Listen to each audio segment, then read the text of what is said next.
கிறிஸ்துவுக்குள் பிரியமானவர்களே, கர்த்தரும் இரட்சகருமாய் இயேசு கிறிஸ்துவின் ஈடினின் நாமத்தினாலே உங்கள் யாவருக்கும் என் அன்பின் வாழ்த்துக்களை தெரிவித்துக் கொள்கிறேன்.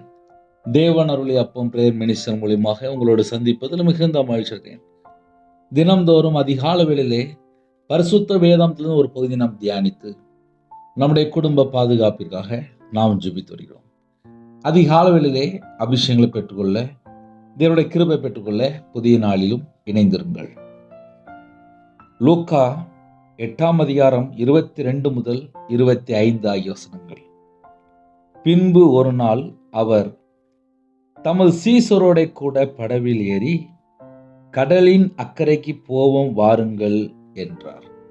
அப்படியே புறப்பட்டு போனார்கள். படவு ஓடுகையில் அவர் நித்திரையாயிருந்தார். அப்பொழுது கடலிலே சுழல் காற்று உண்டானதால் அவர்கள் மோசமடையத்தக்கதாய் படவு ஜலத்தினால் நிறைந்தது. அவர்கள் அவரிடத்தில் வந்து, ஐயரே ஐயரே, மடிந்து போகிறோம் என்று அவரை எழுப்பினார்கள். அவர் எழுந்து காற்றையும் ஜலத்தின் கொந்தளிப்பையும் அதட்டினார். உடனே அவைகள் நின்று போய் அமைதல் உண்டாயிற்று. அவர் அவர்களை நோக்கி, உங்கள் விசுவாசம் எங்கே என்றார். ஹல்லேலூயா. கிறிஸ்துவுக்குள் பிரியமானவர்களே, இந்த காலவேளையிலே இன்னைக்கு செய்தி என்ன தெரியுமா? உங்கள் விசுவாசம் எங்கே? இதுதான் நமக்கு இன்னைக்கு கேள்வி. உங்கள் விசுவாசம் எங்கே? தேவன் நமக்கு அநேக வாக்குத்தத்தங்கள் தந்திருக்கிறார். வாக்குத்தத்தம் தந்த தேவன் ஜீவன் உள்ள தேவன். ஒரு கல்லையோ ஒரு மரத்தையோ நம்ம இந்த உலக வழிபாடையோ நம்ம தேடல. ஜீவனுள்ள தேவனை ஆராதிக்கிறோம். நம்முடைய மீட்பர் உயிரோடு இருக்கிறார். உயிரோடு இருக்கிற இயேசு கிறிஸ்துவை ஆராதிக்கிறோம். ஒரு குடும்பத்தில் இந்த பிரச்சனை எங்க இருந்து ஆரம்பிக்கு அப்படின்னு சொல்லி பார்க்கும்போது, விசுவாசம் குறைவு எங்க வருதோ அங்கேயே பிரச்சனை ஆரம்பிச்சிடும். கொஞ்ச நேரம் கொஞ்சம் நல்ல ஃப்ரீயா பேசுறேன், கொஞ்சம் கவனிங்க. குடும்ப காரியமா இருக்கலாம், வேலை காரியமா இருக்கலாம், இல்ல உடம்புல ஏதாவது பிரச்சனை இருக்கு, ஹாஸ்பிட்டல் போயிட்டு வந்தேன். நம்ம தான் ஒவ்வொரு நாள் ஒவ்வொன்று அட்டன் பண்றோமே. பிள்ளைகளோட படிப்பு காரியமா இருக்கலாம், திருமண காரியமா இருக்கலாம், மற்ற காரியமா இருக்கலாம், எதுனாலும் இருக்கலாம். ஒரு பிரச்சனை ஒரு குடும்பத்துக்குள்ளே ஒரு காரியம் வரும்போது, உங்கள் விசுவாசம் எங்கே?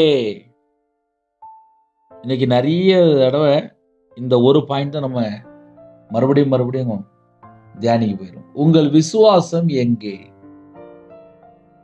கர்த்தருடைய பிள்ளைகளுக்கு விசுவாசம் தான் வேணும். விசுவாசத்தினால் நீதிமான் பிழைப்பான். விசுவாசத்தினால் நீதிமான் பிழைப்பான். இன்னைக்கு கர்த்தருடைய பிள்ளைகளுக்கு விசுவாசம் எங்கே? அதை நம்ம கொஞ்சம் ஆழமா யோசித்து பார்க்கணும். ஐயா, எனக்கு நிறைய பிரச்சனை வருது, நிறைய போராட்டம் வருது, அது ஒரு ஓரமா இருக்கட்டும். விசுவாசம் எங்கே? சர்ச்சில் போய் நம்ம ஞானஸ்தானம் எடுத்திருப்போம், நற்கரணை எடுத்திருப்போம், நம்ம தேவனுடைய சமூகத்தில் ஏகப்பட்ட பொருத்தனை பண்ணியிருப்போம். இன்னைக்கு காலவேளையிலே நம்முடைய சூழ்நிலை என்ன? 10th படிக்கிற பிள்ளை இல்லை 10th படிக்கிற பையன் நல்ல மார்க் வேணும்னு சொல்லி ஆல்டரில் போய் ஜெபம் பண்ணிட்டு போய் எக்ஸாம் எழுதுவாங்க. ரொம்ப கம்மியாக படிச்சிருப்பாங்க, நல்ல ஜெபம் பண்ணிட்டு எக்ஸாம் எழுதியிருப்பாங்க. அந்த பிள்ளைகள் பாஸ் ஆயிரும். சந்தோஷமா நான் பாஸ் ஆகிட்டேன்னு சொல்லிட்டு தேவனோட சமூகத்தில் போய் ஜெபம் பண்ணியிருப்பாங்க. அந்த பிள்ளைகள் இன்னைக்கு வளர்ந்து ஒரு ஐடி ஃபீல்டில் ஐடி கம்பெனியில் வேலை பார்த்துட்டு இருப்பாங்க, இல்லை பெரிய பெரிய ஒரு வேலை பார்த்துட்டு இருப்பாங்க. அந்த 10th படிக்கும்போது தேவனுடைய சமூகத்துல போய் ஜெபிக்கும்போது அந்த விசுவாசம் இன்னைக்கு எங்கே? பிள்ளைகளோட திருமணத்திற்காக நகையே இல்லாம இருக்கும், பணமே இல்லாம இருக்கும். அழுது அழுது ஜெபம் பண்ணி கல்யாணம் முடிச்சு வச்சிருப்பாங்க. இன்னைக்கு பிள்ளைகளோட வாழ்க்கையில ஏதாவது சின்ன பிரச்சனை உடனே மனுஷன்ட்ட போய் நிப்பாங்க, இல்ல எங்கேயாவது போய் சொல்லிட்டு இருப்பாங்க. திருமண காரியத்துல தேவனுடைய சமூகத்துல போய் கண்ணீர் வடித்து ஜெபம் பண்ணாங்கல்ல, அந்த ஜெபம் இன்னைக்கு எங்க போச்சு? அந்த விசுவாசம் எங்க போச்சு? குடும்பத்திலே கணவன் மனைவிக்குள்ள பிரச்சனை இருக்கும்போது சர்ச்சில் ஆல்டர்ல போய் அழுது ஜெபம் பண்ணியிருப்பாங்க. இன்னைக்கு வேற ஏதோ ஒரு சின்ன பிரச்சனையா இருக்கும், அந்த பிரச்சனை சமாளிக்க முடியாம புலம்பிட்டு இருப்பாங்க. அந்த பழைய விசுவாசம் எங்க போச்சு? இயேசு கூடயே தான் இருக்கிறாங்க சீசர்கள். ஆனா அவங்களுக்குள்ள ஒரு பயம் வருது. அந்த பயம் வந்த உடனே இயேசு கேட்கிறாரு, உங்கள் விசுவாசம் எங்கே? இதுல நம்ம என்ன கவனிக்கணும் அப்படின்னா, சீசர்களுக்குள்ள என்ன வந்துச்சு அப்படின்னா பயம் வந்துட்டு. நமக்கு கையில பைபிள் எடுத்து வாசிக்கும் போது பயப்படாதிருங்கள், பயப்படாதிருங்கள், பயப்படாதிருங்கள் சொல்லி 365 முறை. இன்னைக்கு எத்தனை குடும்பத்திலே பயம்? யோபனுடைய வாழ்க்கையில, யோபனுடைய புஸ்தகத்திலே, யோபனுடைய வாழ்க்கை வரலாறுலே ஒரே ஒரு வார்த்தை சொல்வாரு, நான் பயந்த காரியம் எனக்கு நேரிட்டது அப்படிம்பாரு. என் வாழ்க்கையில் அப்படி என் வாழ்க்கையில் தனிப்பட்ட வாழ்க்கையில் எனக்கு நடந்திருக்கு. நான் பயந்த காரியம் எனக்கு நேரிட்டுன்னு சொல்ல முடியும். மனுஷன் தானே, நம்ம எங்கேயாவது ஒரு இடத்துல பயந்துருவோம்ல. திடீர்னு பார்த்தா மாமியாரை பார்த்தா பயந்துருதாங்க, மருமகளை பார்த்தா பயந்துருதாங்க, புருஷனை பார்த்தா பயந்துருதாங்க, மனைவியை பார்த்தா பயந்துருதாங்க, அம்மா அப்பாவை பார்த்தா பிள்ளைகள் பயந்துருதாங்க. பயமானது வேதனை உள்ளது. சீசருக்குள்ள என்ன வந்துச்சு? பயம் வந்துட்டு. செத்து போயிரோமோ, இன்னைக்கு ராத்திரி அவ்வளவுதான், நம்ம வாழ்க்கை முடிஞ்சு போச்சு அப்படின்னு சொல்லிட்டு சீசருக்குள்ள ஒரு பயம் வந்துட்டு. இயேசு சீசரை பார்த்து கேட்ட கேள்வி என்ன தெரியுமா? உங்கள் விசுவாசம் எங்கே? இன்னைக்கு கர்த்தருடைய பிள்ளைகளுக்கு கேள்வி என்ன தெரியுமா? உங்கள் விசுவாசம் எங்கே? ஐயா, போன மாசம் நான் நல்லா பாஸ்டிங் போட்டு ஜெபம் பண்ணேன், நான் கிறிஸ்மஸ் போயிட்டேன், நான் நியூ இயர் போயிட்டேன். சரி, இந்த மாசம் ஆரம்பிச்சுட்டு இன்னைக்கு தேதியில விசுவாசம் எங்கே? ஏன்னா நிறைய வீட்டில் விசுவாசத்தை காணோம். ஏன்னா அடிக்கடி குடும்பத்தில் ஏதாவது சின்ன சின்ன காரியம் வரும்போது விசுவாசம் குறையுது. இந்த கடைசி காலத்துல நமக்கு என்ன வேணும் அப்படின்னா விசுவாசம் வேணும். கர்த்தருடைய பிள்ளைகளுக்கு என்ன வேணும்? விசுவாசம் வேணும். விசுவாசம் எங்கே? உங்கள் விசுவாசம் எங்கே என்றார். இன்னைக்கு அதுதான் செய்தி. சில நேரத்துல பிரச்சனை வரும். அந்த பிரச்சனை தலைக்கு மேல போகும்போது சில குடும்பத்துல சில தாய்மார்கள் தற்கொலை பண்ணி செத்து போயிடலாமா, இனிமேல் ஏன் வாழணும், எனக்கு இப்படி ஒரு நிந்தை வந்துட்டேன், இப்படி ஒரு அவமானம் வந்துட்டேன் அப்படின்னு சொல்லி நிறைய குடும்பத்துல நிறைய முடிவு எடுப்பாங்க. நான் சொல்றது நிறைய வீட்டில் நடந்திருக்கும். என் வாழ்க்கையில நான்லாம் வியாபாரத்துல கஷ்டப்படும் போது நிந்தைகள், அவமானங்கள், கேவலங்கள், கண்ணீர், எல்லாராலும் புறக்கணிக்கப்பட்ட நிலைமை, ஒடுக்கப்பட்ட நிலைமை, துக்கத்தோடு வாழ்ந்த காலங்கள் உண்டு. சரீரத்துல பலவீனத்தோடு, வியாபாரத்துல நஷ்டம், வாழ்க்கையில தோல்வி, ஃபெயிலியர் மாடல், எத்தனையோ சூழ்நிலையிலே கர்த்தருடைய கிருபையினாலே இந்த 2026க்குள்ளே நீ அழகா கையை பிடிச்சு கொண்டு வந்திருக்காரு. கர்த்தருக்கு ஸ்தோத்திரம். கர்த்தருடைய நாமம் மகிமைப்படட்டும். இதே போல உங்களுடைய வாழ்க்கையிலே சின்ன வயசுல இருந்து இந்த நிமிஷம் வரைய கர்த்தர் தானே கையை பிடிச்சு கூட்டு வந்தாரு. உங்கள் விசுவாசம் எங்கே? ஏன்னா நிறைய வீட்டுல இந்த விசுவாசம் சொல்லி பார்க்கும்போது விசுவாசம் வளரணும். விசுவாசம் விருத்தி அடையணும். இன்னும் விசுவாசம் வளர்ந்தால் நல்லா இருக்கும். ஆசீர்வாதங்களை பெற்றுக்கொள்ளலாம், அபிஷேகத்தை பெற்றுக்கொள்ளலாம், எல்லாம் பெற்றுக்கொள்ளலாம். ஒரு 10 நாள் அபிஷேகம் பெறதுக்காக ஜெபம் பண்ணுவாங்க. ஒரு மாசம் அந்நிய பாஷை வேணும்னு சொல்லி கேட்பாங்க. இல்ல ஒரு 6 மாசம் கேட்பாங்க, 1 வருஷம் கேட்பாங்க. நமக்கெல்லாம் அந்நிய பாஷை கிடைக்குமா? நமக்கெல்லாம் பரிசுத்த ஆவியானவருடைய நிறைவு கிடைக்குமா? அப்படின்னு சொல்லிட்டு மெதுவா ஒதுங்கிருவாங்க. நம்மளுக்கெல்லாம் அந்த அளவுக்கு தகுதி இல்லைன்னு சொல்லிட்டு மெதுவா தள்ளி போயிருவாங்க. ஆரம்பத்தில் உள்ள விசுவாசம் இன்னைக்கு எங்கே? ஐயா சீசர்கள்ட்ட தான் அந்த கேள்வி கேட்காரு. உங்கள் விசுவாசம் எங்கே? இப்ப என் வாழ்க்கையில நான் சொல்ல முடியும்பா. நான் 2015ல ரொம்ப கடன்ல கஷ்டப்பட்டு, ரொம்ப கடன்ல கஷ்டப்பட்டு 2016ல சொந்த ஊரை விட்டு போய் 40 நாள் பாஸ்டிங் போட்டு முழு நேர ஊழியத்துக்கு வந்தேன். 2016லேருந்து இந்த 2021 ஆச்சு.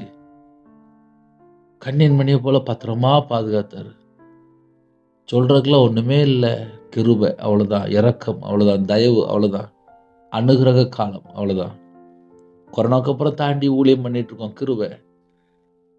திருநெல்வேலி பகுதியில் இருக்கும். இன்னும் இடம்லாம் வாங்கல ஊழியத்துக்கு. ஒரு சின்ன ஊழியம் பண்ணிட்டு இருக்கோம் ஆன்லைன்ல, அவ்வளவுதான். இடத்துக்காக பல முறை சொல்லி பார்த்தேன், இன்னும் இடம்லாம் வாங்கல. தரிசனம்லாம் இருக்கு, இடம்லாம் வாங்கல. ஆனா விசுவாசம் எப்படி இருக்கு? தேவன் எதை திரும்ப பார்ப்பாரு? தேவன் எனக்கு ஒரு விசுவாசம் என் இதயத்துக்குள்ள இருக்கான்னு சொல்லி பார்ப்பாரு. தரிசனம் கொடுத்துருவாரு. விசுவாசம் எப்படின்னு சொல்லி டெஸ்ட் பண்ணி பார்ப்பாரு, பரீட்சை பார்ப்பாரு. கர்த்தருடைய பிள்ளைகளுக்கு ஒரு சோதனை வரும்போது, ஒரு பிரச்சனை வரும்போது, அதுலேருந்து தாண்டி நம்ம வெளியில வர்றோமா? இல்ல அவர்கிட்ட போய் நம்ம முறையிட்டு கொண்டிருக்கிறோமா? என்னையால முடியல. எலியாவுக்கு ஒரு பிரச்சனை வந்துச்சு. போதும் கர்த்தாவே என்னை எடுத்துக்கொள்ளும். இன்னைக்கு நிறைய குடும்பத்திலே சில தப்பான ஜெபம் பண்றாங்க. எனக்கு இந்த பிரச்சனை சமாளிக்க முடியல, ரொம்ப கடன் இருக்கு, புருஷன் பொண்டாட்டிக்குள்ள பிரச்சனை, பிள்ளைகளோட வாழ்க்கையில பிரச்சனை. உடனே சொல்லிடுவாங்க, நாளா இனிமே ஏன் உயிரோட வாழணும், செத்தா நலமா இருக்குமே, பேசாம செத்து போயிருந்தேன்னு சொல்லிட்டு வேற முடிவு எடுக்க போயிடுவாங்க. நேற்றைய தினத்திலே ஒரு சகோதரன்ட்ட பேசிட்டு இருந்தேன். அந்த சகோதரன் சொன்னாரு, ஒரு ஊழியக்காரரு மரித்து போயிட்டாரு. வயசு பார்த்தா 40லேருந்து 42க்குள்ள தான் இருக்கும். தண்டவாளத்தில் போய் சூசைட் அட்டன் பண்ணிட்டாரு அப்படின்னாரு. அதுக்கப்புறம் சில காரியங்கள் பேசிட்டு இருந்தோம். முழு நேர ஊழியக்காரர் தான், ஆனா இறந்து போயிட்டாரு. துக்க நியூஸ். ஆரம்பத்துல நம்ம விசுவாசத்தோடு வந்திருந்தோம். முடிவு வரையும் அந்த விசுவாசம் இன்னைக்கு இருக்கா? இந்த செய்தி யாரெல்லாம் கேட்கிறீங்களோ, உங்க இருதயத்துக்குள்ள விசுவாசம் இருக்கா? விசுவாசம் வளருதா இல்ல குறையுதா? ஒரு பரீட்சை வந்துச்சுப்பா, ஒரு டெஸ்ட் வந்துச்சு. 10th 11th 12th படிக்கிற பிள்ளைகளுக்கு கேட்டா தெரியும். நான் எப்படியாவது பாஸ் ஆயிரணும் சொல்லி காலையில 4 மணிக்கு எந்திரிச்சு படிப்பாங்க, ராத்திரி 11 மணிக்கு படிச்சுட்டு இருப்பாங்க, படிச்சுக்கிட்டே இருப்பாங்க. எப்படியாவது பாஸ் ஆயிரணும். அதே போல நம்முடைய வாழ்க்கையில விசுவாச பரீட்சையிலே நம்ம எந்த ஸ்டேஜ்ல இருக்கிறோம்? இல்ல அதை விட்டு தாண்டி வெளியே வந்துட்டோமா?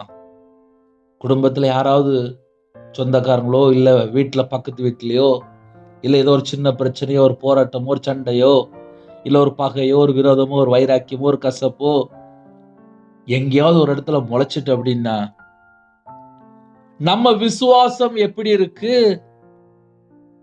ஐயா நான் ஃபர்ஸ்ட் நான் சர்ச்சுக்கு நல்லா போவேன், சரி இன்னைக்கு என்னாச்சு? அதே போல ஒவ்வொரு வாரமும் போறோமா என்று நிறைய குடும்பத்துல ஜெபிக்க வரும்போது சொல்லுவாங்க, பிரதர் நான் ரட்சிக்கப்பட்டுட்டேன், நான் ஒரு காலத்துல நான் விக்கிர வழிபாட்டுல இருந்தேன், இப்ப நான் ரட்சிக்கப்பட்டுட்டேன், எங்க வீட்டுல கொஞ்சம் கடன் இருக்கு, கொஞ்சம் பிரச்சனை இருக்கு அப்படிம்பாங்க. நான் உடனே மெதுவா ஒரு கேள்வி கேட்பேன், எந்த சர்ச்சுக்கு போறீங்கன்னு சொல்லி கேட்பேன். எங்க பக்கத்துல சர்ச் இருக்கு பிரதர், ஆனா நான் இப்போ கொஞ்ச நாளா சர்ச்சுக்கு போல. ஏன் சர்ச்சுக்கு போல அப்படின்னா அதுக்கு ஒரு 4 காரணம் சொல்லுவாங்க. விக்கிரத்துல இருக்கும்போது ஞானஸ்தானம் எடுத்து இயேசு சொந்த ரட்சகரை ஏற்றுக்கொண்டு பாவத்தெல்லாம் மன்னிச்சாரு, பல வருஷம் ஆச்சு அப்படிம்பாங்க. ஆனா இன்னைக்கு தேதியில பார்த்தா சர்ச்சுக்கு போறாங்கன்னு சொல்லி கேட்டா சந்தேகமா இருக்கு. அப்படின்னா என்ன அர்த்தம் அப்படின்னா, நல்ல ஆரம்ப காலத்துல நல்ல விசுவாசமா இருந்தேன். ஆனா இன்னைக்கு பார்த்தா கொஞ்சம் பின்னாடி போயிட்டேன் அப்படிம்பாங்க. நான் இப்ப பேசுற செய்தி நிறைய வீட்டுக்குள்ள அப்படியே ஓடிட்டு இருக்கு. காலை வேளையிலே யாரெல்லாம் எந்த சூழலிலே இணைந்திருக்கிறீங்க? அவரால எல்லாம் முடியும்பா. அவரால எல்லாம் முடியும். ஆனா நமக்கு ஒரு பிரச்சனை வரும்போது அந்த விசுவாச பரீட்சையிலே நம்ம நிக்கிறோமா? கொஞ்சம் யோசித்து பார்ப்போமே. எல்லாருடைய வாழ்க்கையிலுமே ஒரு தடுமாற்றம், ஒரு பிரச்சனை, ஒரு போராட்டம். சில நேரத்துல மரண தருவாய்க்கு போயிட்டு வந்துருவாங்க. கடைசி ஸ்டேஜ் போயிட்டு இப்ப நான்லாம் பலமுறை போயிட்டுருக்கேன்ப்பா. ஆமா. நான் இருக்கிற ஏரியால கொஞ்சம் பாம்பு ஜாஸ்தி. வெளியில நடந்துட்டு போகும்போது பக்கத்துல போகுது. அப்புறம் அடிச்சு கொள்ள வேண்டியிருக்கு.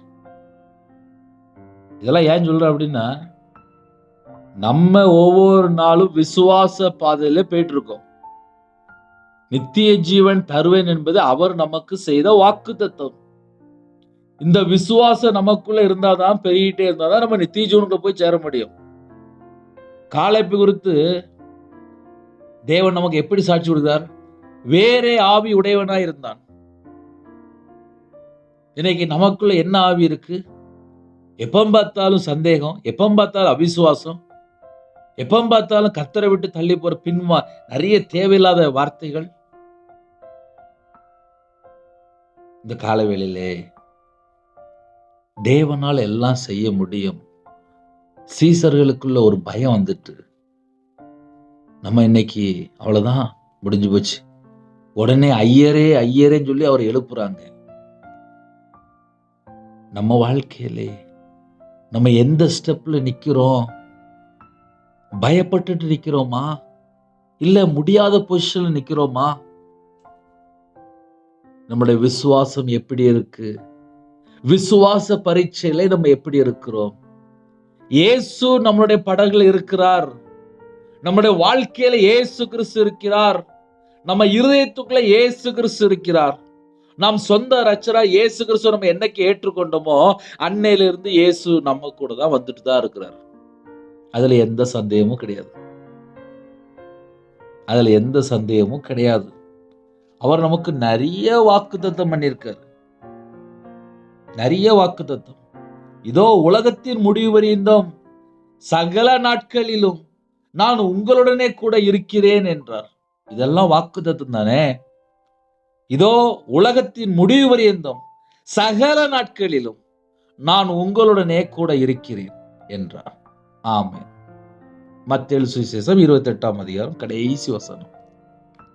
இன்னைக்கு நம்ம வாழ்க்கையிலே இந்த வாக்குத்தத்தத்தை நம்ம சொல்லி ஜெபிக்கலாம். உலகத்தின் முடிவு வரையும் சகல நாட்களிலும் நான் உங்களுடனே இருப்பேன். நமக்கு அவ்வளவு விசேஷமான வாக்குத்தத்தம் இருக்கு. ஆனா ஒரு சின்ன பிரச்சனை, ஒரு சின்ன போராட்டம். ஆனா சில குடும்பத்துல என்ன நடக்கும் அப்படின்னா, உடனே சந்தேகம், உடனே அவிசுவாசம். எனக்கெல்லாம் இது கிடைக்குமா? எனக்கெல்லாம் இது நடக்குமா? இப்படியே புலம்பிட்டு இருப்பாங்க. அவிசுவாசம் வரக்கூடாது. இன்னைக்கு செய்தியினுடைய டாபிக் என்ன தெரியுமா? உங்கள் விசுவாசம் எங்கே? அவிசுவாசமான வார்த்தை வருதா? அதை நம்ம கொஞ்சம் செக் பண்ணி பார்க்கணும். சீசர்கள் தான்ப்பா, கூடயே இருக்கிற சீசர்கள் தான். இயேசு படகுல இருக்கிறாரு. இயேசு படகுல இருக்கும் போதே சீசர்களுக்குள்ளே ஒரு பயம் வந்துட்டு. இன்னைக்கு உள்ள செய்தியில முதல் வசனம் என்ன தெரியுமா? பின்பு ஒரு நாள் அவர் தமது சீசர்களோட கூட படவில் ஏறி கடலின் அக்கறைக்கு போவோம் வாருங்கள். அவர் அப்பமே வாக்குத்தத்தம் பண்ணிட்டார். தமது சீசர்களோட கூட படவில் ஏறி கடலில் அக்கறைக்கு போவோம் வாருங்கள். இந்த வாக்குத்தத்தம் பண்ண யாரு? இயேசு கிறிஸ்து. சீசர்கிட்ட எப்படி வாக்குத்தத்தம் பண்ணியிருக்காரு? கடலில் அக்கறைக்கு போவோம், போவோம்னா போய் சேர்ந்துருவோம் சொல்லி அழகா வாக்குத்தத்தம் சீசர்கிட்ட சொல்றாரு. அதே போல நமக்கு என்ன வாக்குத்தத்தம் பண்ணியிருக்காருன்னா, நித்திய ஜீவன் தருவேன் என்பதை அவர் நமக்கு செய்த வாக்குத்தத்தம். அந்த வாக்குத்தத்தம் நம்முடைய வாழ்க்கையிலே நிறைவேற்றுவார். அந்த நம்பிக்கை நமக்குள்ள முதல்ல இருக்கணும். ஐயா, எனக்கு தகுதி கிடையாதுயா. என்னை அழைத்த தேவன் அவர் ஜீவனுள்ள தேவன். என்னுடைய பாவம், என்னுடைய அக்கிரமம், என்னுடைய மீறுதல், என்னுடைய தலைமுறை சாபம், என்னுடைய எல்லாவற்றையும் தாமே சிலுவையில் சுமந்தார். இந்த பூமியில வாழ்ற காலத்துல என்ன செய்யணும் அப்படின்னா, அவருக்காக வாழணும். ஒரே ஒரு வேலை தான், அவருடைய நாமத்தை மகிமைப்படுத்தணும். அவருடைய நாமத்தை மகிமைப்படுத்தும் போது எந்த ஸ்தானத்திலையும் வந்து நம்மளை ஆசீர்வதிப்பார். வாழ்ற வாழ்க்கையில சாட்சியா வாழ கர்த்தருடைய வார்த்தை கீழ்ப்படிய நம்ம அதை செஞ்சாலே போதும். உங்கள் விசுவாசம் எங்கே? சீசர்களை பார்த்து கேட்கிறாரு. இந்த செய்தி யாரெல்லாம் கேட்குறீங்களோ, இயேசு கிறிஸ்து சொந்த ரட்சகரை ஏற்றுக்கொண்ட எல்லாருமே சீசர்கள் தான், எல்லாருமே விசுவாசிகள் தான். அந்த விசுவாசிகளுக்குள்ள இன்னைக்கு என்ன இல்லை அப்படின்னா, நிறைய குடும்பத்துல விசுவாசம் குறையுது. அதனாலதான் இந்த காலவேளையில் இந்த செய்தி. உங்கள் விசுவாசம் எங்கே? அம்மா, ஐயா, தம்பி, தங்கச்சி, உங்கள் விசுவாசம் எங்கே? சகோதரனே, சகோதரியே, உங்கள் விசுவாசம் எங்கே? இன்னைக்கு காலவேளையில் அதான் செய்தி. உங்கள் விசுவாசம் எங்கே?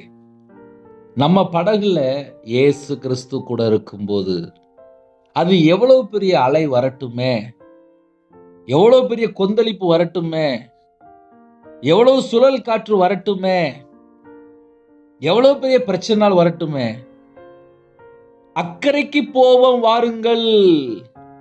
அந்த வார்த்தை சொன்னது யாரு? இயேசு கிறிஸ்து. நம்முடைய பாவத்தை எல்லாம் மன்னித்து நமக்கு கிருபை தந்து, ஜீவனை தந்து, தீர்காயுசை தந்து நம்மளை பரலோகத்துக்கு கூட்டு போற யாரு? இயேசு கிறிஸ்து. அப்படிப்பட்ட தேவனை நம்ம ஆராதிக்கிறோம். வீட்டில் ஒரு சின்ன பிரச்சனை, குடும்பத்தில் ஒரு சின்ன பிரச்சனை, வேலையில் ஒரு சின்ன பிரச்சனை, வியாபாரத்தில் ஒரு சின்ன காரியம், கடன் பிரச்சனை, இப்படி நிறைய சின்ன சின்ன காரியத்தை போட்டு பல பிரச்சனைகளை யோசிக்கும் போது நம்முடைய விசுவாசம் தடுமாறுதா? நிறைய வேலையில பயம் வருதா? மனுஷனுக்கு பயப்படும் பயம் கண்ணியை வருவிக்கும். சில குடும்பம் இப்பதான் யோசிக்கிறீங்க, ஆமா பிரதர், கடன் வாங்கிட்டோம், அந்த மனுஷனை பார்த்தாலே பயம் வந்துருது பிரதர். இதெல்லாம் என் வாழ்க்கையில் நடந்திருக்குப்பா. நான்லாம் கடன்ல கஷ்டப்பட்டாள், ரொம்ப கடன்ல கஷ்டப்பட்டேன். 50-55 லட்ச ரூபா கடன்ல இருக்கேன். அதனால எனக்கு கடன்னா எனக்கு எவ்வளவு கஷ்டம்னு தெரியும். அதே மாதிரி உடம்பு சரியில்லாமல் இருக்கும்போது ஹாஸ்பிட்டல் அட்மிட் ஆகி பொழைக்க மாட்டேன் அப்படின்ட்டாங்க. நான் அந்த கடைசி ஸ்டேஜுக்கும் போயிட்டு இருக்கேன்.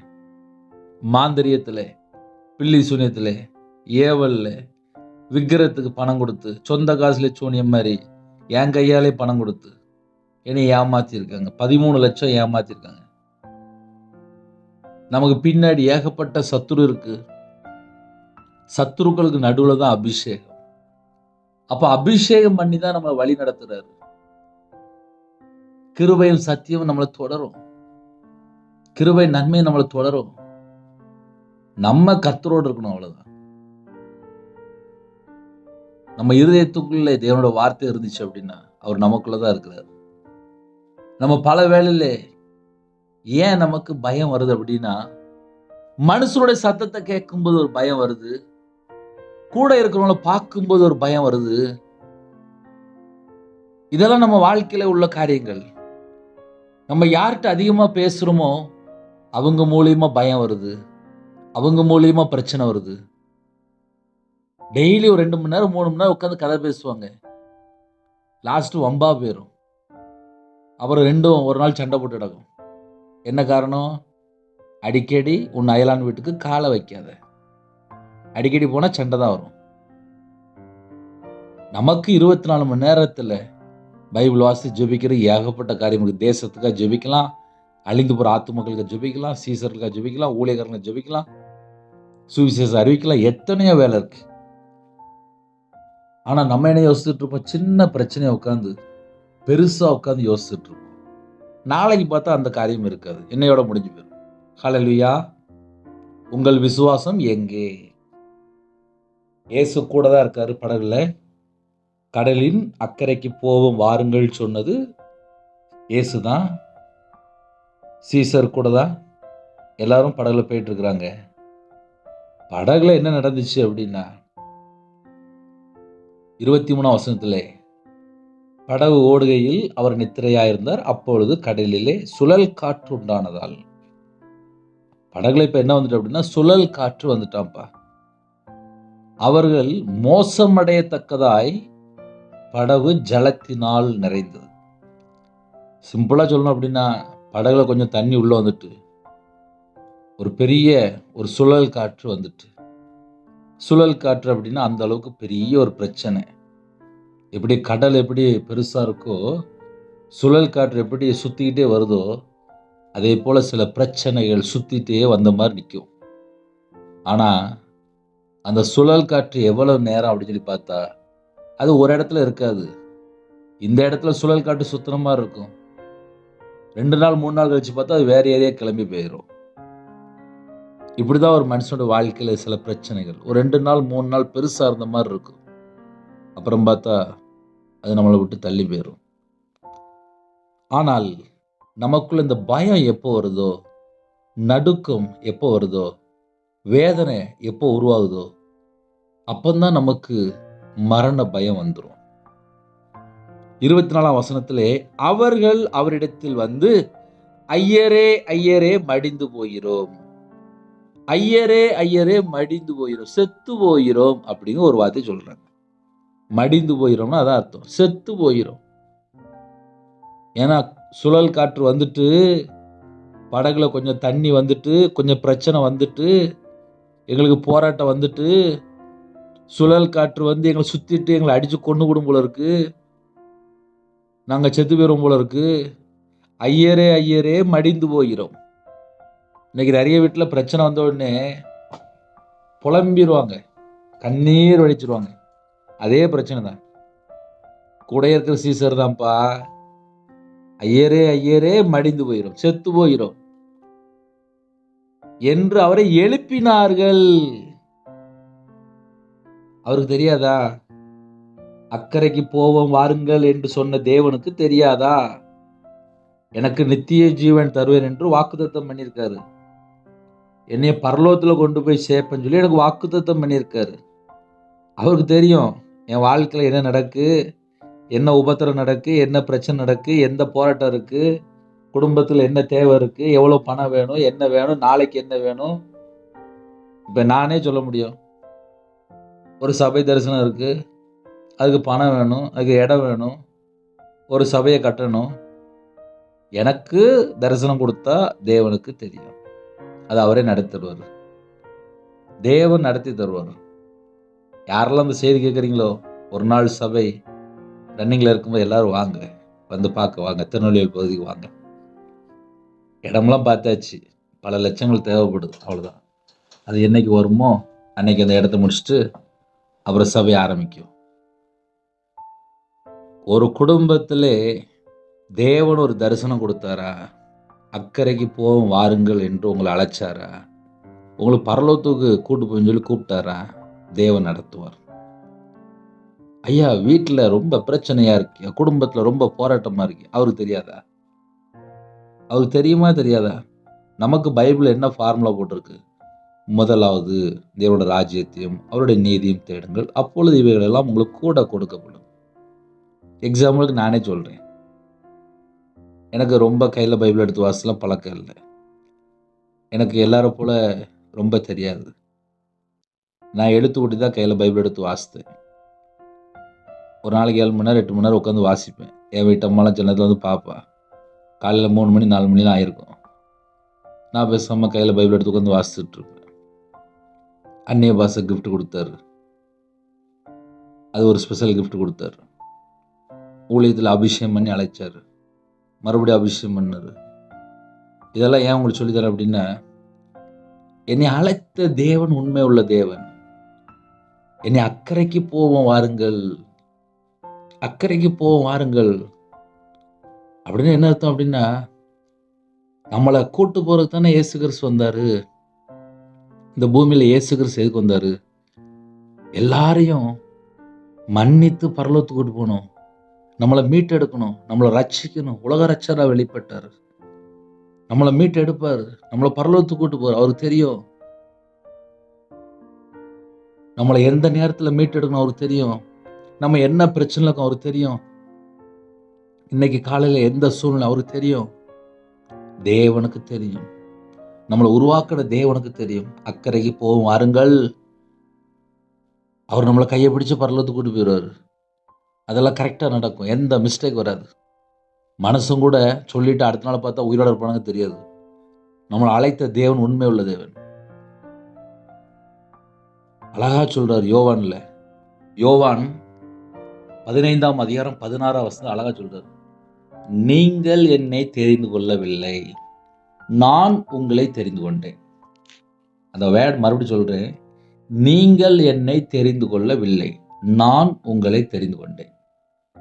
அப்ப நம்மளை சூஸ் பண்ண யாரு? அவர் தானே சூஸ் பண்ணியிருக்காரு. அவர் பரலோகத்துக்கு கூட்டு போறாரு, நம்ம கூட தான் இருப்பார். இதோ உலகத்தின் முடிவு பரியந்தம் சகல நாட்களில் நான் உங்களுடனே இருக்கிறேன். அந்த வாக்குத்தத்தம் பண்ணிட்டார். நம்ம பயப்பட வேண்டிய அவசியம் இல்லை. இன்னைக்கு செய்தி என்ன அப்படின்னா, பயப்பட வேண்டிய அவசியம் இல்லை. நான் வாலிப வயசுல இருக்கும்போது எங்க அப்பா இறந்து போயிட்டாங்க. கொரோனா நேரத்தில் எங்க அம்மா இறந்து போயிட்டாங்க. நான் இன்னைக்கு இவரோட தான் இருக்கேன். எனக்கு பரமபிதா இருக்காரு. காலையில் எனக்கு என்ன சாப்பிடணும், நான் மத்தியாலம் என்ன சாப்பிடணும், ராத்திரி என்ன சாப்பிடணும் அவருக்கு தெரியும். 3 நேரம் போசிக்கிற யாரு? பரலோகம். உயிரோட இருக்கன்னா கிருபை தந்திருக்காரு, ஜீவ சுவாசம் தந்திருக்காரு, உயிரோட இருக்கும். அவ்வளவுதான். எல்லாரும் பரலோகத்துல போய் நம்ம ஒரு நாள் நிக்கணும். நியாயத்திற்கு நாளில் அங்க நிக்கணும். அதனால வாழ்ற காலத்திலே நமக்கு அடிக்கடி இந்த பயம், இந்த சந்தேகம் இருக்கிற சூழ்நிலையை பார்த்து, இல்லை இந்த கடன் பிரச்சனையை பார்த்து, நான்லாம் கடன்லாம் பயந்துருக்கேன்ப்பா. நான்லாம் சொல்கிறேன், உண்மையை சொல்கிறேன். நான் நிறைய காரியத்தில் கஷ்டப்பட்டுருக்கேன், ரொம்ப பயந்துருக்கேன். பயந்த காரியம் எனக்கு நேரிட்டுன்னு சொல்ல போல என் வாழ்க்கையில் நேரிட்டு இருக்கு. அதையும் நான் பார்த்துருக்கேன். மனுஷன் எங்கெல்லாம் பயப்படுறானோ அங்கெல்லாம் பிரச்சனைல மாட்டிக்கிடுவான். அதில் நானும் ஒரு ஆளு. என்னைக்கு என் படகுல இயேசு கிறிஸ்து இருக்கிறாரோ அன்னைக்கு எனக்கு பயம் இருக்காது. என் கூட இயேசு கிறிஸ்து இருக்கும்போது நான் அக்கறைக்கு போய் சேர்ந்துருவேன். அதான் முதல் வசனம். கடலின் அக்கறைக்கு போவோம் வாருங்கள். நம்மளை அழைக்கும் போது என்ன சொன்னாரு? நித்திய ஜீவன் தருவேன் என்பதை அவர் நமக்கு செய்த வாக்குத்தத்தம். அதான் ஹையஸ்டான வாக்குத்தத்தம். நம்ம எல்லாரும் பரலோகத்துக்குள்ள போகணும். இந்த கொஞ்ச நாள் வாழ்க்கையில உங்கள் விசுவாசம் எங்கே? ஐயா, நான் ஞாயிற்றுக்கிழமை சர்ச்சில் போய் நல்லா பாட்டு படிச்சு ஜோம் பண்ணிட்டேன், நல்ல கண்ணீரோடு ஜோம் பண்ணிட்டு வந்துட்டேன். சரி, அது ஞாயிற்றுக்கிழமைப்பா. இன்னைக்கு காலையில் ஒரு 1 லட்ச ரூபா வேணும், இல்லை ஒரு 2 லட்ச ரூபா வேணும், இல்லை ஒரு 5 லட்ச ரூபா வேணும். நம்ம எண்ணங்கள், நம்ம சிந்தனை எந்தெந்த பக்கமெல்லாம் போயிட்டு இருக்கு? நமக்கு ஒரு 1 லட்ச ரூபா, 2 லட்ச ரூபா, 3 லட்ச ரூபா, 5 லட்ச ரூபா வேணும். உண்மைதான். வீட்டில் எல்லாருக்கும் பணம் தேவை இருக்கு, குடும்பத்தோட தேவைகள் இருக்கு, பிள்ளைகளோட படிப்பு காரியமாக இருக்கலாம், திருமண காரியமாக இருக்கலாம், ஒரு வீடு கட்டுற காரியமாக இருக்கலாம். நிறைய காரியத்துக்கு பணம் தான். பணமும் எல்லாவற்றைக்கும் உதவும். ஹாஸ்பிட்டலில் இருக்கும்போது அவசர சிகிச்சை, அதுக்கு ஒரு 3 லட்ச ரூபா, 5 லட்ச ரூபா, எல்லாத்துக்குமே பணம் தானே. இப்போ நாங்களே திருநெல்வேலியில் இருக்கிறோம், ஒரு இடம் பார்த்துருக்கோம். அந்த இடத்த வாங்குறதுக்கு பல லட்சங்கள் தேவைப்படுது. அவ்வளோதான்.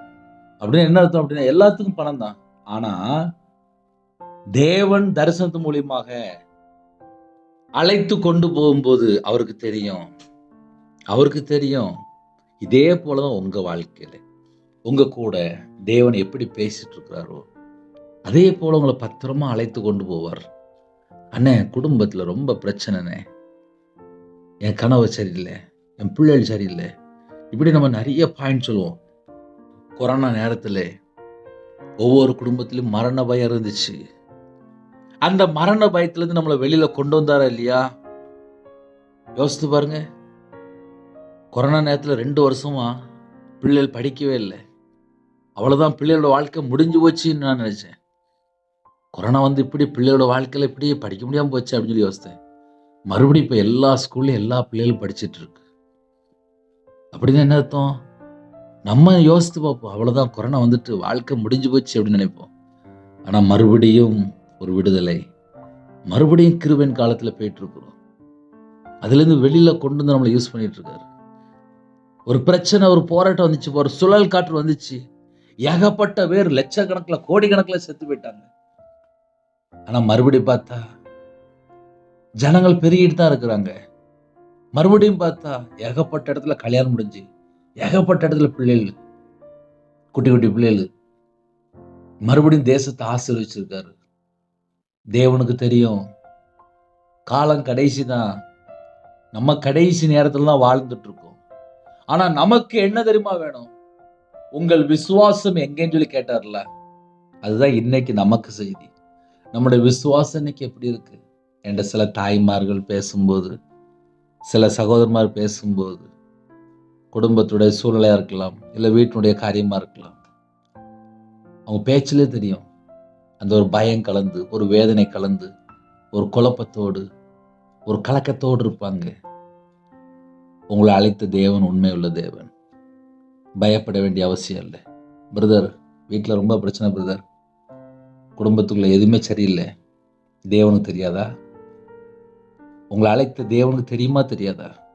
நம்ம அப்படி யோசித்து பார்ப்போமே. கர்த்தருடைய கிருபையினாலே என் வாழ்க்கையில் நான் பல ஸ்டேஜ் பார்த்துட்டேன். ரொம்ப கிரிட்டிக்கலான ஸ்டேஜ்லாம் போயிட்டு வந்திருக்கேன். கர்த்தருடைய கிருபையினாலே எனக்கெல்லாம் உயிர் பிச்சை போட்டிருக்காரு. அவ்வளோதான், பிழைச்சிட்டு போ. கண்ணீர் கண்ணீர் கண்ணீர் கண்ணீர், வாழ்க்கை நிறைய நேரத்தில் கண்ணீர். இந்த செய்தி யாரெல்லாம் கேட்குறீங்களோ, ரொம்ப கஷ்டப்படுறீங்களா? நல்லா இருப்பீங்க. ஆவிக்குரிய வாழ்க்கையில் பல மடங்கு வளருவீங்க. யாரெல்லாம் இந்த செய்தி கேட்குறீங்களோ, உங்கள் விசுவாசம் எங்கே? ஐயா, சுழல் காற்று வருதியா?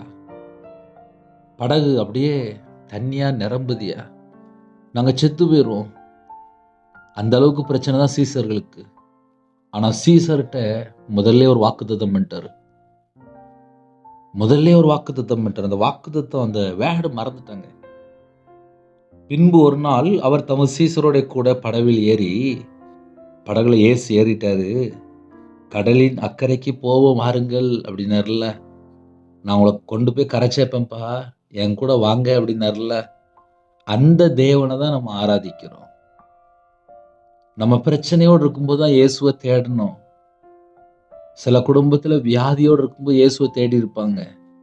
சில குடும்பத்துல விக்கிரத்திலே, ஒரு பாவ அடிமேலே, ஒரு மதுவான அடிமேலே, ஒரு விபச்சார அடிமேலே, எங்கேயோ ஒரு இடத்துல பல சூழ்நிலையிலே கண்ணீரோடு அவரை தேடி இருப்பாங்க.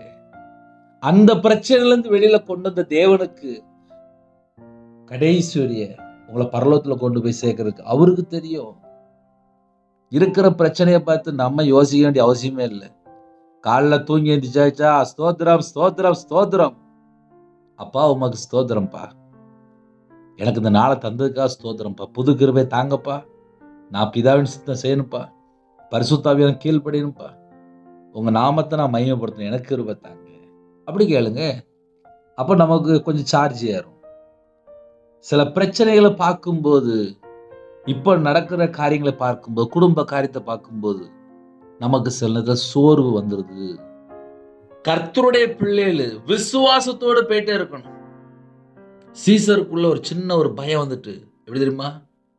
ஐயரே ஐயரே மாண்டு போயிரும், மடிந்து போயிரும், செத்து போறோம் அப்படின்னு சொல்லிதான் இயேசு எழுப்புறாங்க. அவர் எழுந்து காற்றையும் ஜலத்தின் கொந்தளிப்பையும் அதட்டினார். காற்றையும் ஜலத்தின் கொந்தளிப்பையும் அதட்டினார். 2 பாயிண்ட் தான். காற்றையும் ஜலத்தின் கொந்தளிப்பையும்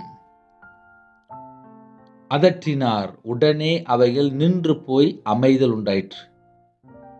அப்ப நம்ம வாழ்க்கையில பிரச்சனைய நம்ம எப்பவும் பார்த்தாலும் பார்த்து பார்த்து பார்த்து பயந்துருந்தோம். அதை பார்க்கக்கூடாது, பிரச்சனையை பார்க்கக்கூடாது. அப்ப என்ன பிரதர் பார்க்கணும் அப்படின்னா, பிரச்சனையை நீக்குற கர்த்தரை பார்க்கணும். இந்த பிரச்சனை நீ வெளியில கொண்டு வந்தவர் அந்த கர்த்தரை நம்ம பார்க்கணும். லாசரு மரிச்சிட்டாரு, செத்து போயிட்டாரு, உயிரோட எழுப்புனாரா இல்லையா? நம்ம வாழ்க்கையில் நம்ம எந்த ஸ்டேஜில் இருந்தாலும் சரி, நம்மளை உயிரோட எழுப்புவார். அவரால் முடியும். ஒருவேளை மடிந்து போற அளவுக்கு வீட்டில் பிரச்சனையா, செத்து போற அளவுக்கு பிரச்சனையா உயிரோட எழுப்பிடுவார். 2014 2015 ரொம்ப கடன்ல வீட்டுல எல்லாம் போதும் அந்த அளவுக்கு போயிட்டு, ஆனா இன்னைக்கு உயிரோட தானே இருக்கிறோம். எப்படி? மடிந்து போற அளவுக்கு பிரச்சனை வந்திருக்கலாம். நம்ம படகுல கர்த்தர் ஏறினா போதும். அது எவ்வளவு பெரிய கொந்தளிப்பா இருந்தாலும் சரி, அது எவ்வளவு பெரிய காற்றா இருந்தாலும் சரி, அவர் அதட்டும் போது எல்லாமே நின்றும். உடனே அவைகள் நின்று போய் அமைதல் உண்டாயிற்று. அப்ப நம்ம வாழ்க்கையில யாரு இருக்கணும் அப்படின்னா, கர்த்தர் மட்டும்தான் இருக்கணும். ஐயா பிரச்சனை இருக்கு, பிரச்சனை நீக்குற இயேசுட்ட வாங்க. உங்க பிரச்சனைய பார்க்காதீங்க, அந்த பிரச்சனை சரி பண்ற இயேசுட்ட வாங்க. உங்க குடும்பத்துல என்ன பிரச்சனை அதை அவர்கிட்ட சொல்லுங்க, அந்த பிரச்சனை அவர் சரி பண்ணி தருவார். செத்து போற அளவுக்கு பிரச்சனையா, மடிந்து போற அளவுக்கு பிரச்சனையா, அவர்கிட்ட சொல்லிருங்க, எப்பா எங்க வீட்டுல இப்படி இருக்குப்பா, என்னை பாடாப்படுத்துறாங்க, ரொம்ப கடன் இருக்கு, வெளியே தலைய காமிக்க முடியல, செத்து போற அளவுக்கு பிரச்சனை இருக்குப்பா, இதை கொஞ்சம் சரி பண்ணி தாங்களேன். அவ்வளவுதான். அமைதல் உண்டாயிற்று. உடனே அவைகள் நின்று போய் அமைதல் உண்டாயிற்று. காற்றையும் ஜலத்தின் கொந்தளிப்பையும் அதட்டினார். காற்றையும் ஜலத்தின் கொந்தளிப்பையும் அதட்டினார். சுமாரு அப்படின்னு சொன்ன ஒரே வார்த்தை, அவ்வளவுதான். அதட்டினார். வீட்டுல பிள்ளைகள் சேட்டை பண்ணிட்டு கிடக்கும், அப்பா அங்கேருந்து வருவார், சுமாரு அப்படிம்பாங்க, அவ்வளவுதான். அதுக்கு பார்த்தா பிள்ளைகள் அமைதியா இருக்கும். அதே போல ஒரு கடல்ல ஒரு கொந்தளிப்பு வருது, ஒரு சுழல் காற்று வருது, படகுல கொஞ்சம் தண்ணி வந்துட்டு, ஐயரே ஐயரே மடிந்து போகிறோம் என்று அவர் எழுப்பினாங்க. அவர் எந்திரிச்சாரு, காற்றை பார்த்தாரு, எல்லாத்தையும் பார்க்கிறாரு. ஏன் இவ்வளவு பயப்படுறாங்க? காற்றையும் ஜலத்தின் கொந்தளிப்பையும் அதட்டினார். ஜஸ்ட் அதட்டினார், அவ்வளவுதான். சுமார் அதட்டினார், அவ்வளவுதான். அதான் இயற்கைக்கு அப்பாற்பட்ட வல்லமை. அது வேற யாருக்குமே கிடையாது, அவருக்கு மட்டும்தான் அது ஸ்பெஷல். அதனால யாரெல்லாம் இணைந்திருக்கிறீங்களோ, உங்க வாழ்க்கையில பிரச்சனையை பார்க்காம அவர்கிட்ட சொல்லுங்க, அவர் சரி பண்ணி தருவார். உடனே அவைகள் நின்று போய் அமைதல் உண்டாயிற்று. ஒரு அமைதியான ஒரு சூழ்நிலை வேணுமா, ஒரு சமாதானமான ஒரு சூழ்நிலை வேணுமா, ஒரு நிம்மதியான ஒரு சூழ்நிலை வேணுமா, இயேசுகிட்ட போய் சொல்லிடுங்க. இருக்கிற இடத்துல முழங்கால் போட்டு, எப்பா எங்க வீட்டில் இப்படிதான்ப்பா பிரச்சனை இருக்கு, என்னால் தாங்க முடியல அப்படின்னு சொல்லிடுங்க. தேவன் பார்த்துக்கிடுவார். ஏன்னா எங்கள் வாழ்க்கையில், குடும்ப வாழ்க்கையில் சரி, ஊழித்து வந்ததுக்கப்புறம் சரி, பல போராட்டத்து நடுவில் வரும்போது, கண்ணீரோடு ஜெபிக்கும்போது, தேவன் மட்டும்தான் எங்களை இந்த நிமிஷம் வழியே கொண்டு வந்திருக்காரு. அக்கறைக்கு போவோம் வாருங்கள். உங்கள் வீட்டில் ஒரு டைரி இருந்தால் எடுத்து எழுதி வச்சுக்கோங்க. கடலின் அக்கறைக்கு போவோம் வாருங்கள். சந்தோஷமா சொல்றாரு சீசர்ட்ட. இந்த வசனத்தை நீங்க நல்லா ஆழமா படிச்சு பார்த்தீங்கன்னா, அதுல நிறைய பாயிண்ட் இருக்கு. அதுல எனக்கு முதல்ல பிடிச்ச பாயிண்ட் என்ன தெரியுமா? கடலின் அக்கறைக்கு போவோம் வாருங்கள். சந்தோஷமா சீசர்களோடு படகுல ஏறி போறாரு. ஆனா அவங்களுக்கு ஒரு பிரச்சனை வந்த உடனே ஒரு பயம் வந்துட்டு, நம்ம செத்து போயிருவோம் இன்னைக்கு. ஆனா சொல்றாரு, அமைதியாரு, அவ்வளவுதான், பிரச்சனை முடிஞ்சிட்டு. அப்புறம் அக்கறைக்கு போய் சேர்ந்துட்டாங்க. ஆனால் ஒரே ஒரு கேள்வி கேட்டார் சீசர்களை பார்த்து, உங்க விசுவாசம் எங்க போச்சு, உங்க விசுவாசம் எங்க போச்சு அப்படின்னு கேட்காரு. இன்னைக்கு நம்மளை பார்த்து அப்படி கேட்டா நம்ம என்ன யோசிப்போம்?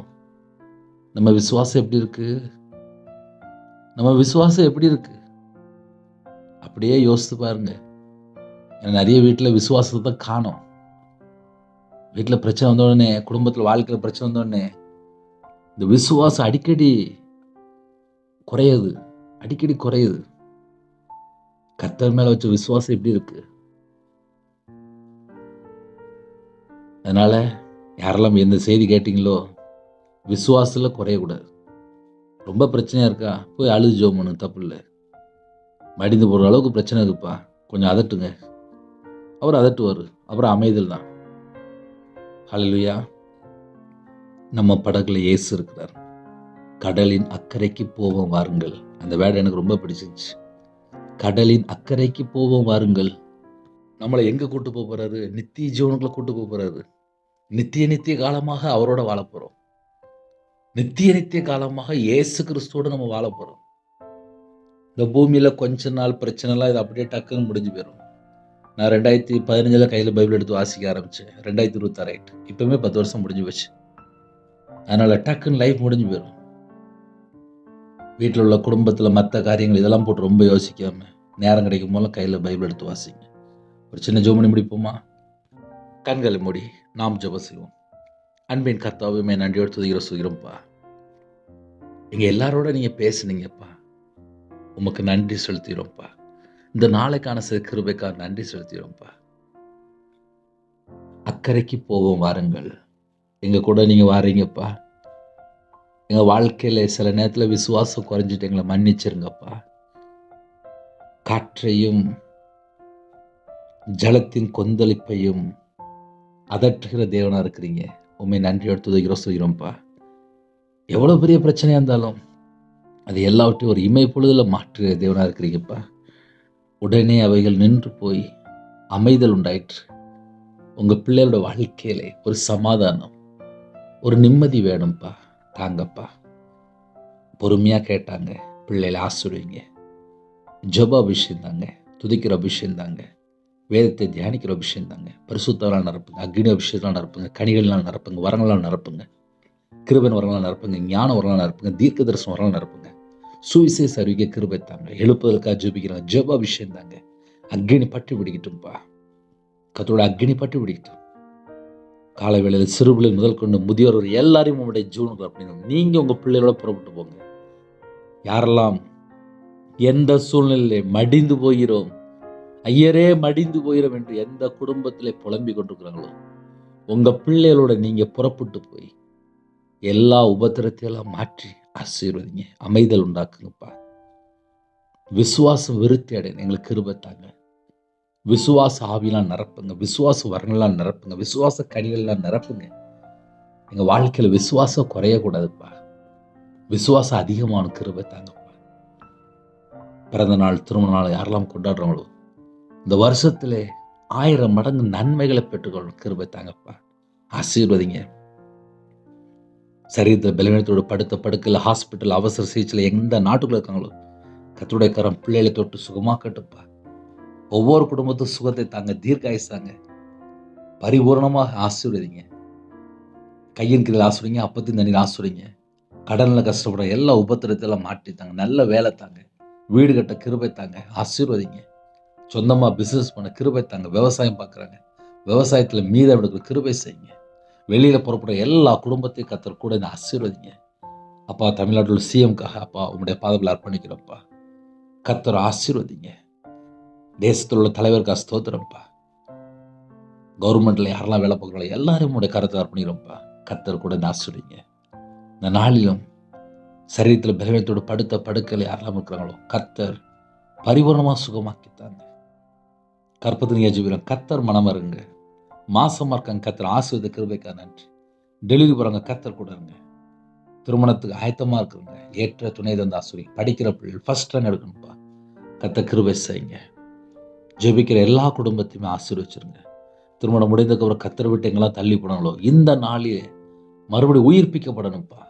கர்த்தர் உங்க பிள்ளைகளை தொடுங்க, உங்க பிள்ளைகளை தொடுங்க, உங்க பிள்ளைகளை தொடுங்க. எல்லா குடும்பத்தையும் உங்களோட ரத்த கொட்டைகளை வேலடைங்க. உங்களுடைய கிருபையால் நிரப்புங்க. உங்களுடைய பிரசன்னத்தால் மூடுங்க. உங்களுடைய வல்லமையால் நிரப்புங்க. யாரெல்லாம் தங்களை தாழ்த்தணும் எல்லா குடும்பம் உயிர்ப்பிக்கப்படட்டும். செத்து போன எலும்புகள் உயிர்ப்பிக்கப்படட்டும். எந்த குடும்பத்துல செத்து போன வாழ்க்கையா வாழ்ந்துட்டு இருக்கிறாங்களோ எல்லா செத்து போன ஆத்துமாக்கள் எல்லாம் உயிர்ப்பிக்கப்படட்டும். எந்தெந்த காரியத்திலே என் லைஃப் முடிஞ்சு போயிட்டு அப்படின்னு யோசித்தாங்களோ அந்த எல்லா பகுதியிலும் உயிர்ப்பிக்கப்படட்டும்.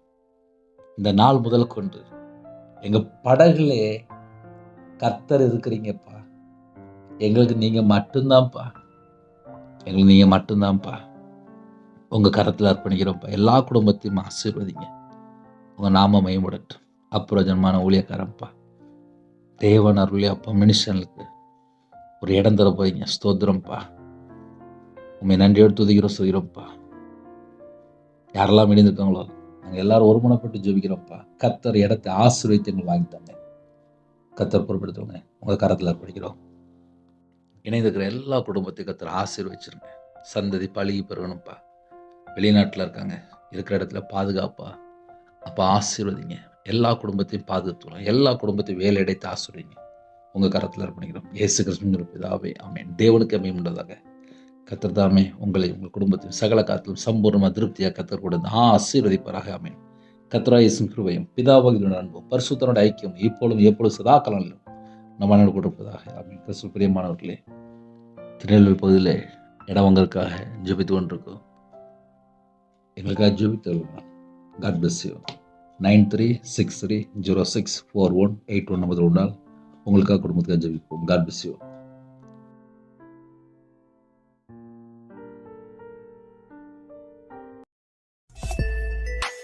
Thanks for watching.